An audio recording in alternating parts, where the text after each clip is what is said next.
কর্ণাটকে কাজ করতে গিয়ে সোনা চুরি করে তারকেশ্বর থানা এলাকার বালিগড়ি পালিয়ে আসার অভিযোগ উঠল এক যুবকের বিরুদ্ধে। জানা গিয়েছে ওই যুবকের নাম শেখ শাকির, তার বাড়ি বালিগড়িতেই। এই ঘটনাকে কেন্দ্র করে ওই এলাকায় ব্যাপক উত্তেজনার সৃষ্টি হয়। পরে বিষয়টি জানাজানি হতে অভিযুক্ত শাকিরের শাগরেদদের পরিবারের তরফ থেকে শাকিরকে ধরে নিয়ে স্থানীয় গয়েশপুর এলাকায় মালিকের শ্বশুর বাড়িতে নিয়ে যাওয়া হয়।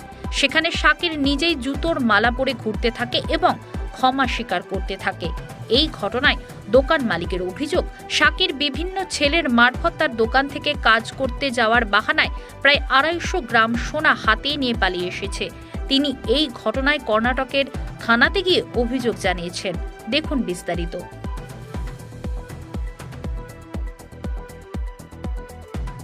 দেখ ভাই রাজেশ, দেখ আমি তোর ভাই, দেখ দেখলে ভিডিও দেখলে। ঠিক আছে, এবার চলো বলো আমার মাফ হয়ে গেছে। যাও গিয়ে বলো। যাও সামনে বলো। বলে একবার চিনে বলে দেন যে আমার মাফ হয়ে গেছে, চলো।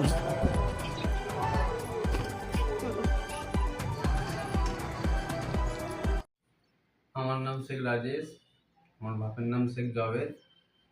আমার দশগড়া স্টেশন বাজার গেমুয়া গ্রামে বাড়ি।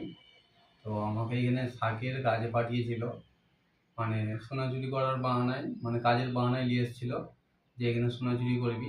তো এর আগেও 4 জনকে পাঠিয়েছিল, সেই 4 জন এখান থেকে সোনা চুরি করে নিয়ে চলে গেছিলো, তাদের দিকে ধরতে পারেনি। সেই বাহানায় আমাদের 4 জনকে পাঠিয়েছিল আবার নতুন করে।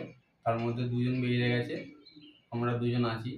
তো তার মধ্যে আমি ওকে 67 গ্রাম সোনা দিয়েছিলাম। ও আমাকে বলেছিল যে দেশে যেয়ে ভাগ বাটোয়ারা করবো, যে সোনাটা আমাকে দে।